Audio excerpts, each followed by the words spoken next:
beautiful, beautiful hometown, Port Macquarie. Yes.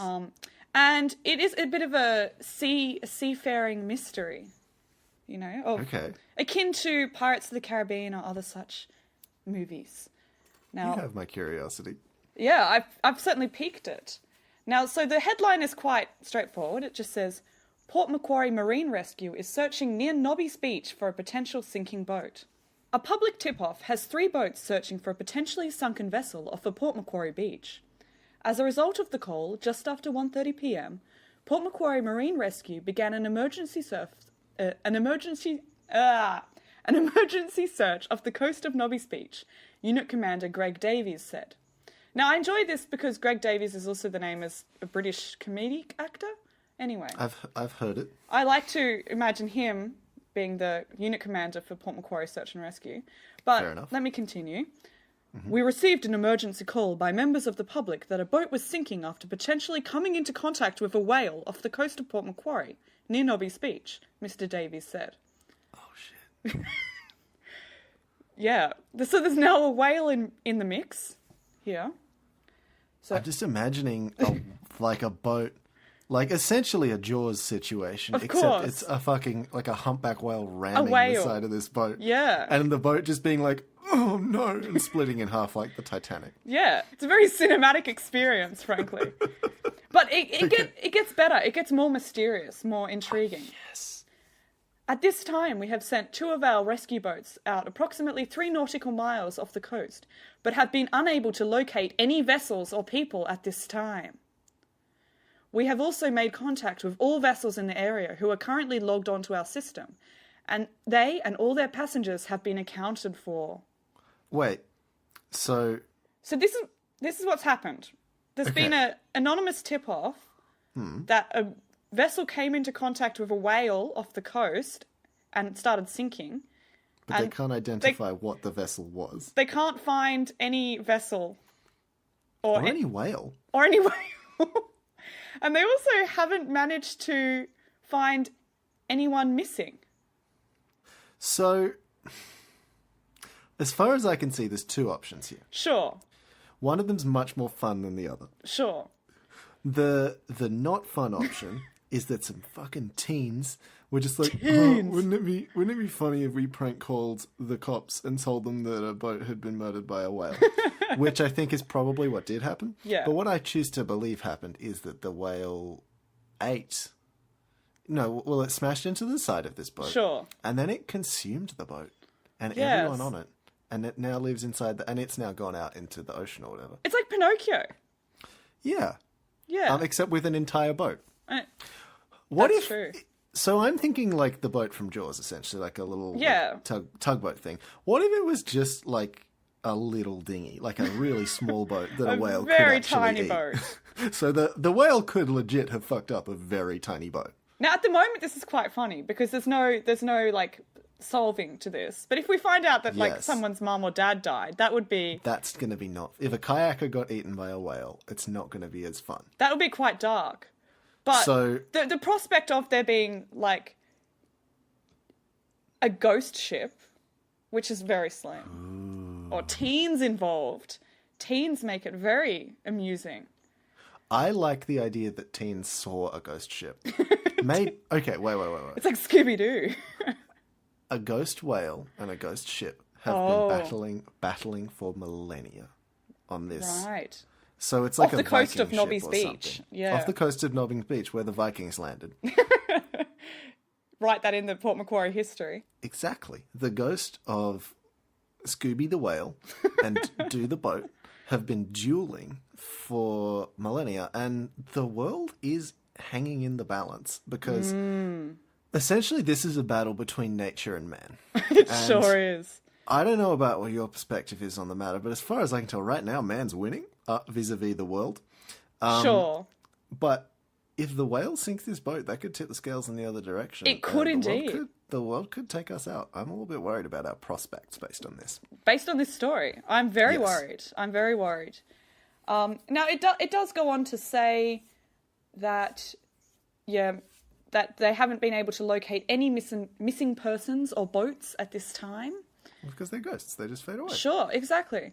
But I like the last line of this one. Now, it's actually not that exciting. I've built it up now. But it just says, events like this are a timely reminder for our boat, yacht and jet ski users of the importance of logging on with the marine rescue every time you enter the water. Now, Okay. what I like to imagine, picture this. This entire story has been fabricated by Marine Rescue to Oh, spoof yes. their logging on system. Oh my god. It's a conspiracy. What I like about that is the person whose job it was to come up with that. Okay, wait. So, my question to you is: Yes. did the Marine Rescue people write that story, or did they make the anonymous tip? Oh. Now, a woman called Laura Telford, who's a journalist at Port Macquarie News, wrote that. I don't know if she's somehow involved in the Marine Rescue. She could be. Well, what are her other works like? Are they all marine-based? I understand that Port Macquarie is near the ocean and not a lot goes on there, so I can't imagine there's that much to write about that's not marine-based.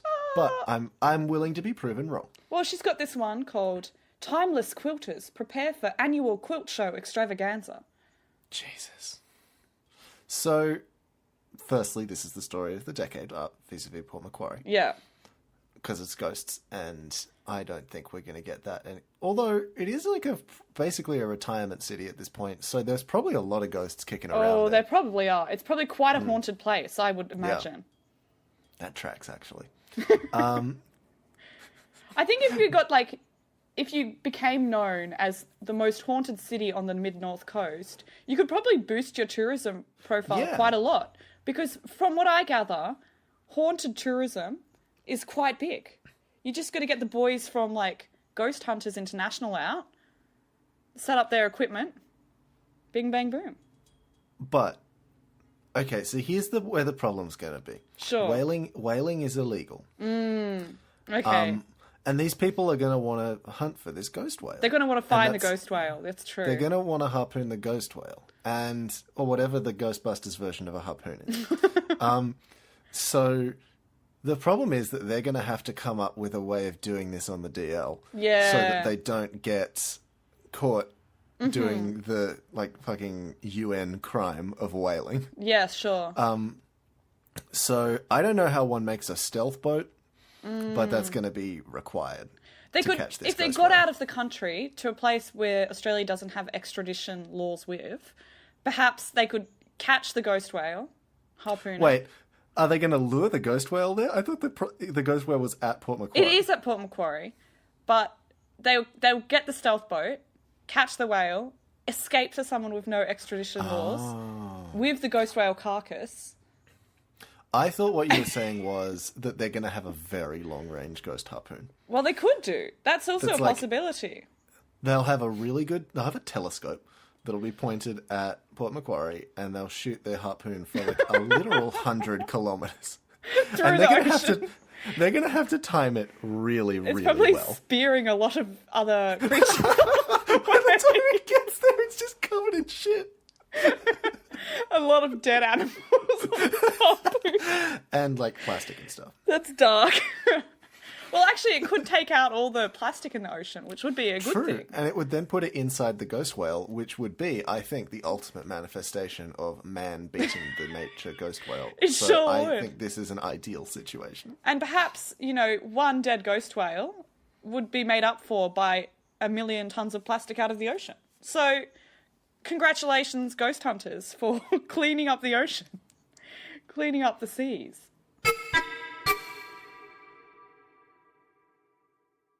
What's your first story? Well, look, I've just got a story that really encapsulates what's truly beautiful about local news. This is from the Parkes Champion Post. Where is that? In Parkes. Do you know where they have the giant radio telescope to possibly contact aliens? I like where this is going already. Yeah, well, it's not really alien related, Oh, but okay, fine. now, before we get into the story, I'm just going to quickly describe the picture to you because I believe this tells more words than the story itself. Okay, It's now picture a football field, I can do that. and on the right side of the picture there is a coach. He has a very sour-looking face and he's crossing his arms. Something very serious has happened. Okay. So he's in the middle of this football field. Yes. Is it sunny or is it overcast? Because I feel like It's that's... sunny. It's sunny. Oh, no. Okay. And it doesn't look like he's wearing sunscreen. He's probably going to get burnt. Shit. But that's not the story. There's something far more dark going on here in the good old city of Parks. Please do tell. So, okay. Parks and District Amateur Soccer Association appealing to dog owners. All right. And this is by Barbara Watt, so we can thank her for this. As we get into the... All right, this is some really dark stuff happening in Cairns. Okay. Not Cairns, Parks. Okay. The Parks and District Amateur Soccer Association is appealing to residents to clean up after their pets. President Kevin Medlin said the committee is sick and tired of irresponsible dog owners exercising their animals at Harrison Park and not cleaning up after them. We have to do walkarounds on Saturday morning to clean up before anyone gets here, he said. We are picking up at least 3 or 4 dog droppings on the soccer fields every Saturday. So it goes on to describe the droppings that he must pick up, and every Saturday he has to do this. This is some really hard stuff. Yuck. Now, as we get down, this is possibly my favourite line. I'll just jump right into this. Please do. It says, Kevin said he regularly sees a man exercising 4 dogs at the field, all of them running loose. So this is Kevin, the manager, getting into the quote. Wait. I'm sorry. So they find 3 to 4 droppings every week. Yes. So they're not protesting dog owners; they're protesting to dog owner, singular. Yes. With his 4 dogs. But it's just very passive aggressive. This is a dog poo terrorist that we're dealing with. It is. Now, Kevin has something to say about that, though. Okay. He says, how is he supposed to keep track of the bowel movements of 4 dogs? Holy fuck.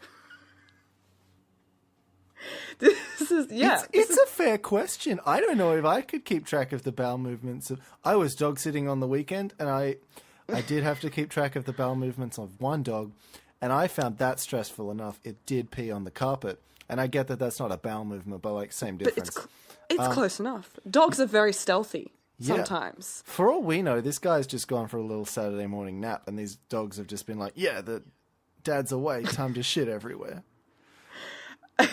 My favourite quote comes next. Oh, yay.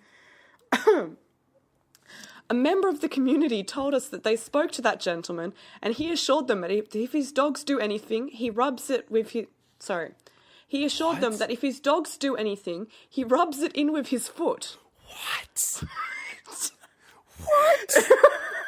I don't know. Oh, my God. So this guy with 4 dogs who he lets run loose at the field... He just rubs it into the... He just smushes it into the ground with his foot. Oh, my God. He rubs it in. No.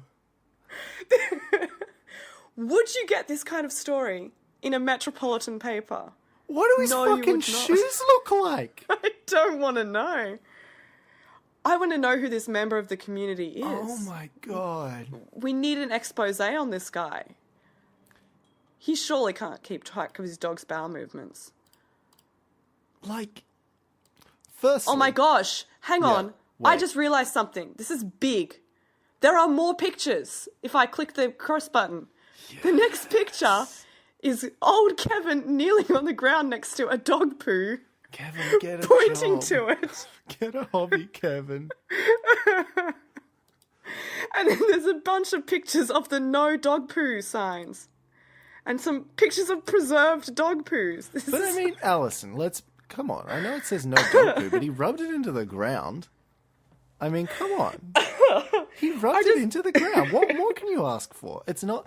Like, what else do you do with dog poo? It's not like bags. Like, what are you supposed to do? You just rub it in, get it all on your shoes, then you have to go and wash your shoes. How do you get dog poo off a shoe? Because I don't want to do that with my hands. You put it in a washing machine? I don't know. I don't know. But now all I can picture is the journalist Barbara going around and photographing dog poo on the oval. Oh, Barbara. Oh, Barbara wanted gosh. to write for the New York Times. She had high hopes. Barbara, she's literally got the shit shift. She, Barbara, I'm so sorry that they're doing this to you. I think this man needs to apologize to Barbara specifically.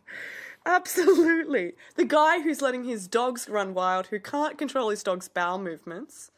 And now Barbara has to go out there, photograph preserved dog poos on the park's oval. What's your day like, Barbara? Like, when you get into work at the... what was the name of the place called again? The Park's Champion Parks. Post. When she gets into work at the Parks Champion Post and she's like, all right, what are we looking at? What are we spotlighting today? Are we looking at, like, corruption in the council? And the editor's like, so we got a tip about dog shit in the Oval, and Barbara, guess who drew the short straw? Also, Oh my god. also, Barbara, I'm going to need you to do that through your lunch break, please. And we need lots of pictures. Lots of There's- pictures of the poo. Can you get a macro lens on that? I want some Yeah. good shit. It is actually quite a high quality picture of the poo.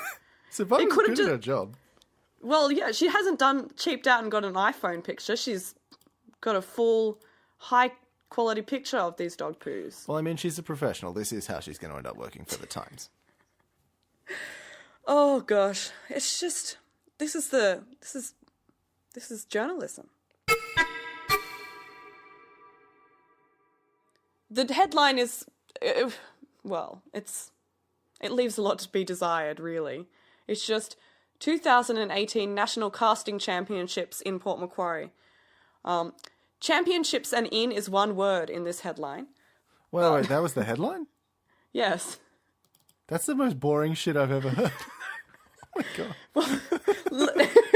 Now, what you've just said there is, I'm fairly confident, the opinion of Mr. Paul Jobber, the guy who wrote this, because as we get into it, this is the first line. There were no new records set for a variety of reasons at the National Casting Championships in Port Macquarie this week. Okay. Paul. He just doesn't seem very impressed at all No. with this National Casting Championships. Paul's really let down. What is a national casting championship? It seems to be about fishing, about Oh, that trying makes to make sense. your fishing line go really far in the ocean. Or in the river, I suppose. Okay. So do you think Paul's like a big rugby guy or like Mr. Jobber, yeah. Did I get his name wrong? Is it Paul or did I it's Paul Jobber. All right, I'm going to go with Jobber. Paul because I feel like Paul's being very casual in his tone. So I'm going to go casual in my thoughts about Paul. Paul, yeah. Look, there are a lot of football stories here. So perhaps you're correct. Anyway, as we get further into it, Yep. Paul makes his, I suppose, his stance known about this. I suppose his like general impressed aura. Okay. He says, Australian Anglers Association President Bob Smith said casters came from all over the country and New Zealand.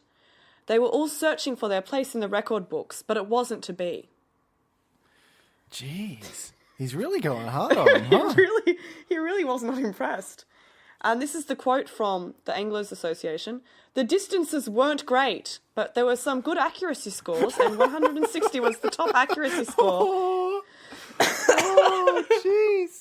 This is really roasting these people. Like, I mean, so they didn't do well, but they tried really... I mean, they got this bit okay, I guess.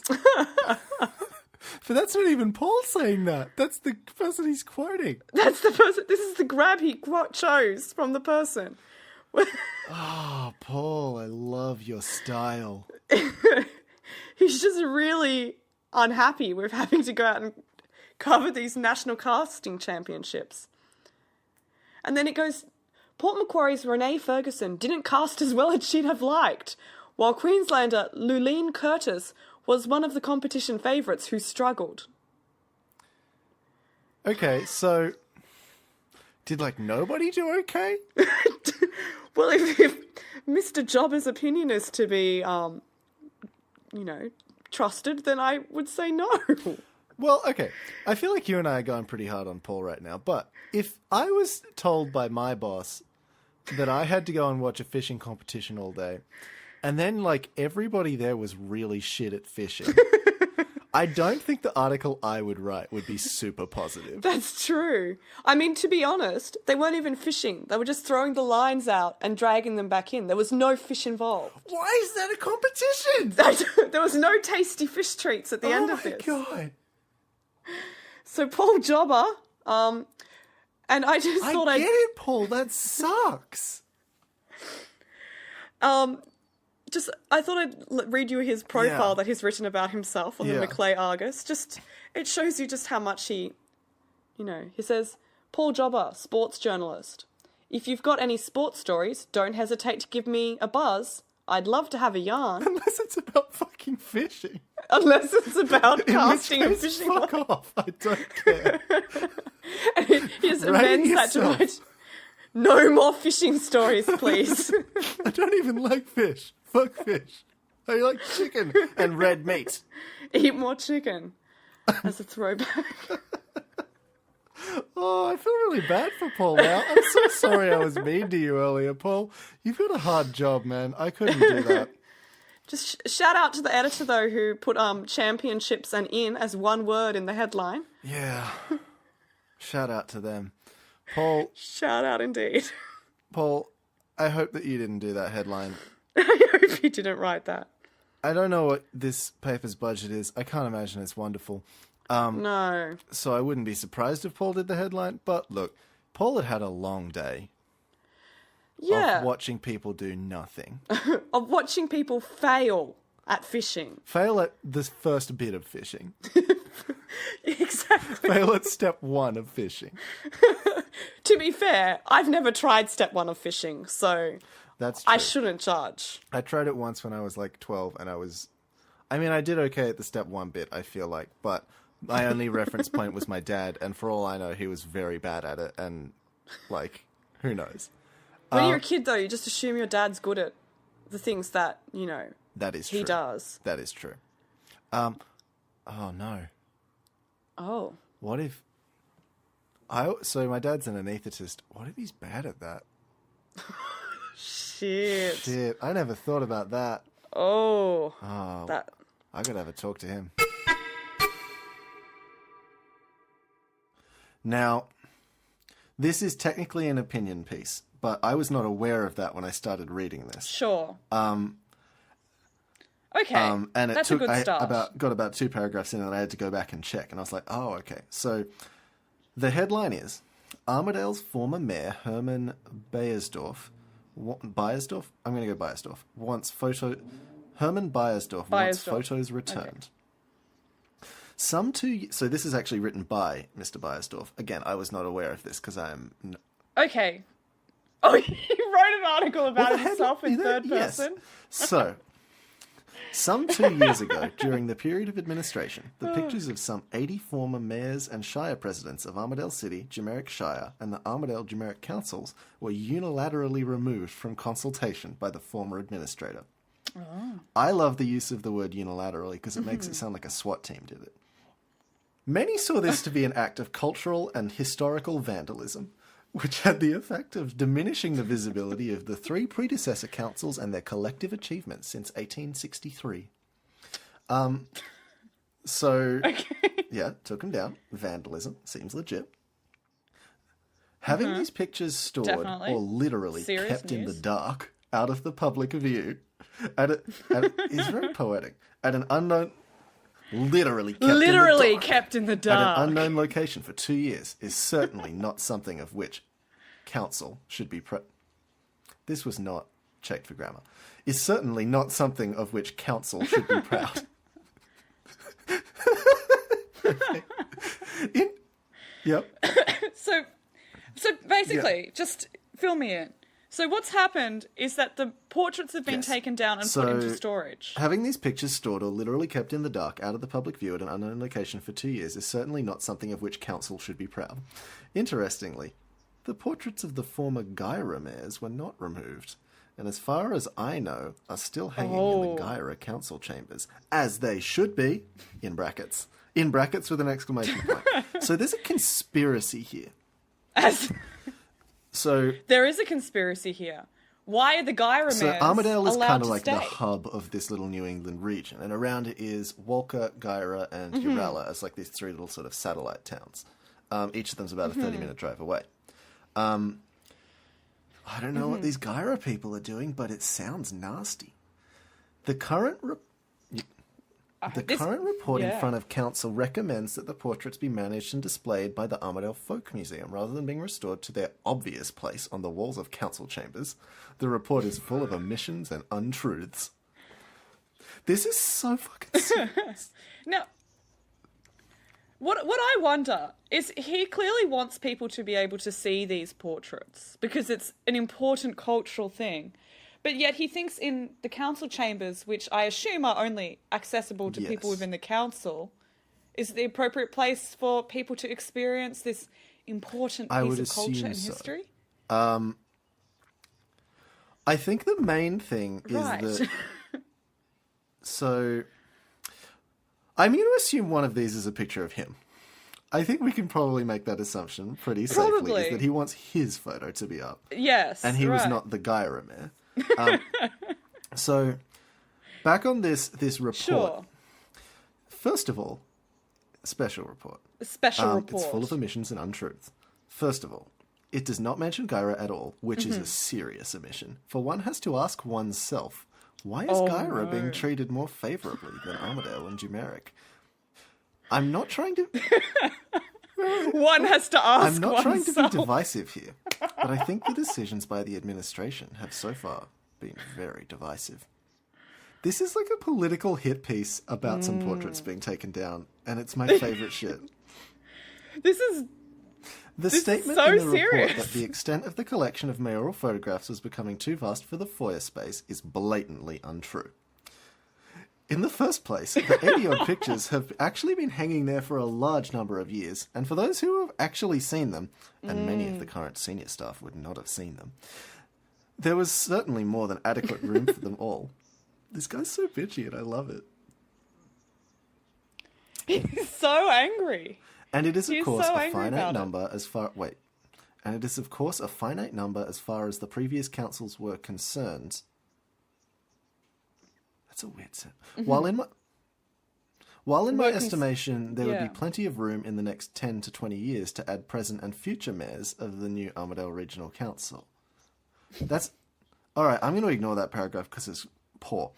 The only good thing to come out of this sad story so far is that, yes, the walls were painted, which was certainly overdue, and the collection, including the Gyra mares, was digitalised. This is a useful adjunct, but by no means a replacement for the real portraits, which I cannot stress enough that they are being literally kept in the dark. Did his wife paint all these portraits or something? His child? He seems so personally invested in these being in the council Okay, chambers. so... Oh, gee. The report also states that there are artworks from Niram, which is the art gallery, displayed on the walls there, and possibly in the future council projects, etc. This may well be so, but I don't see this as a reason for not reinstating the portraits, as there is plenty of empty wall space both downstairs and upstairs, as well as in the council chamber itself. I have a theory, which is that this guy doesn't get the key feng shui concept that you need gaps between stuff. So... I bet his house looks like one of those bed and breakfasts that you go to that are run by a kind of lonely old nana that has every single nook and cranny filled with except- a dusty trinket. Except it's all portraits his of house. mayors, and there's literally 80 of them in his lounge room, and they're even on the fucking ceiling. The ceiling on top of his bed has portraits stapled to the roof, so he can dream about them as he... Of himself. Portraits of himself. In his mayoral garb. Now, I've got another one which just kind of relies on the headline. Yeah, sure. And it involves a little bit of a guessing game on your end. Now, this Cool. is a news story from the US of A. Oh, really? Yeah, Broad. and it's from AgWeb, which is powered by Farm Journal. So that gives you a bit of context.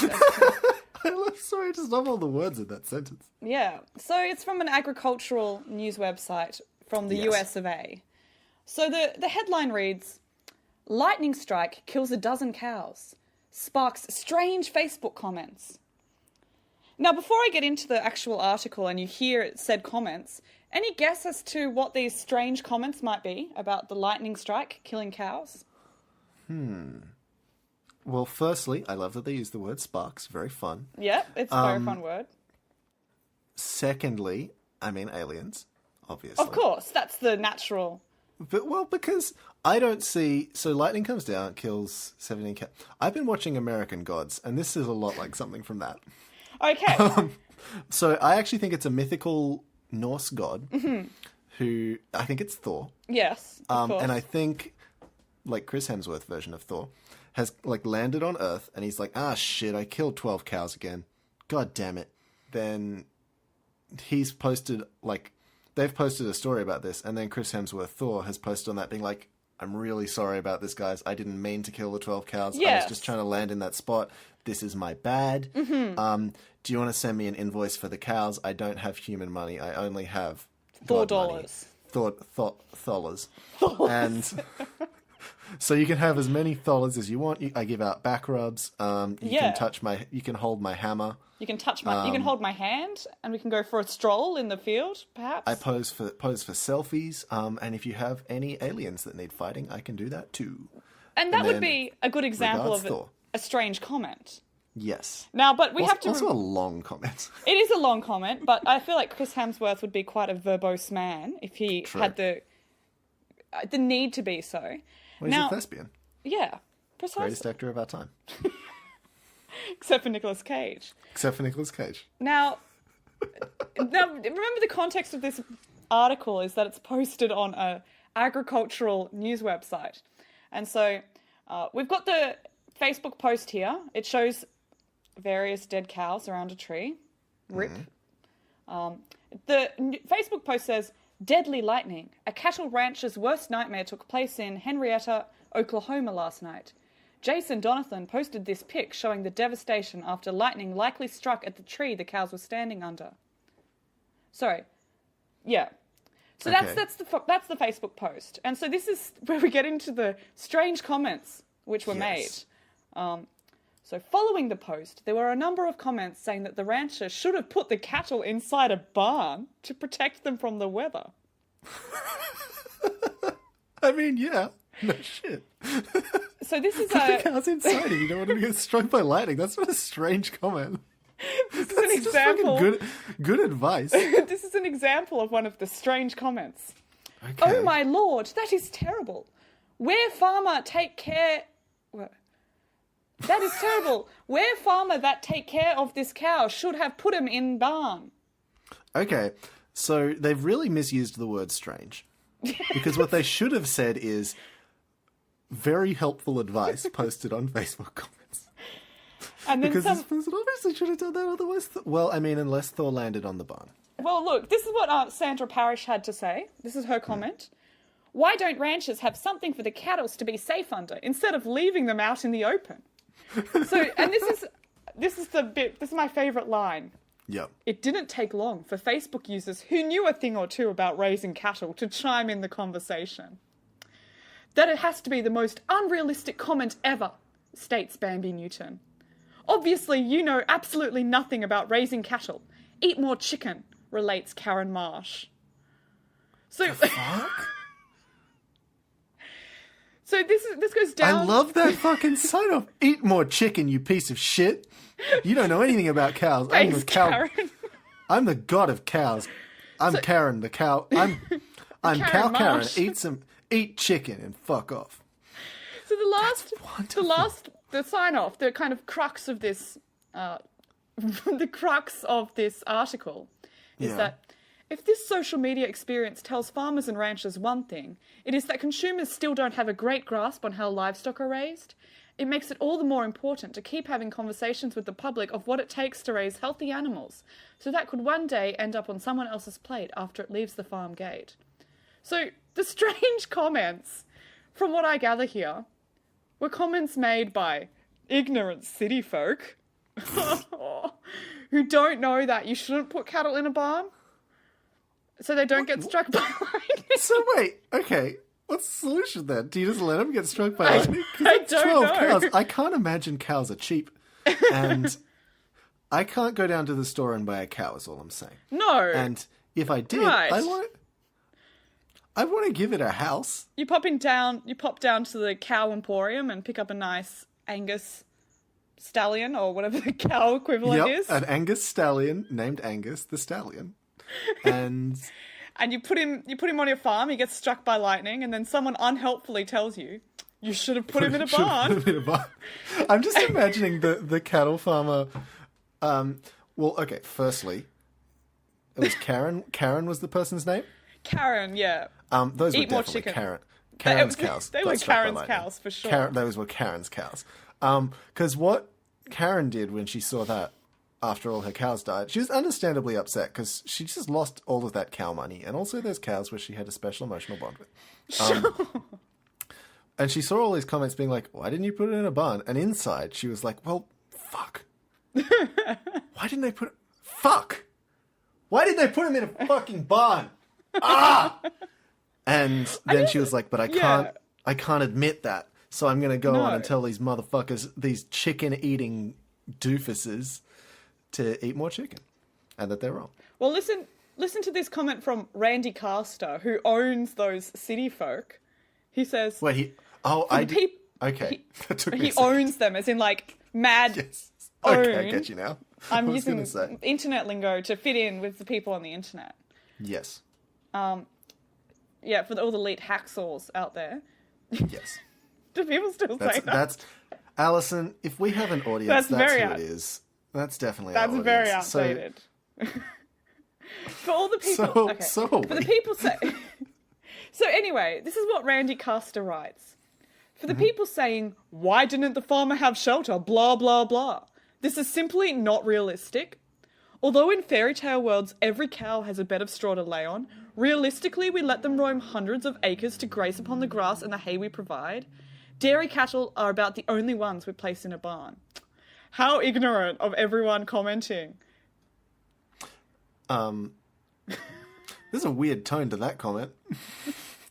What I like about that is that he says the hay we provide. Yeah. These fucking cows should be grateful. They should. If they get struck by lightning, too bad. We provide hay. I'm pretty sure he's saying that millennials are like his cows and that they need to get off their fucking Facebook and learn how to actually raise some cows because you can't fit them in a barn because it's not economical, which No. I think is what he's saying is the issue. Sure. And that people leaving these comments are very strange. These Strange city folk. comments. And this is still- my favourite thing about this. Come on. I still think Thor did it because I Oh, think... yeah, for sure. Again, and I can't stress this enough, a barn's not going to stop Thor. Like, I've No, seen those movies it and won't. he wrecks buildings. So, like, you may as well just put him outside. Yeah. They're going to get struck by lightning anyway. And it's going to be Yeah, weirder if the lightning right. comes from inside the barn. That's going to be a whole police investigation. Whereas this way, you can just like have an argument about it on Facebook. And I think that's time saving.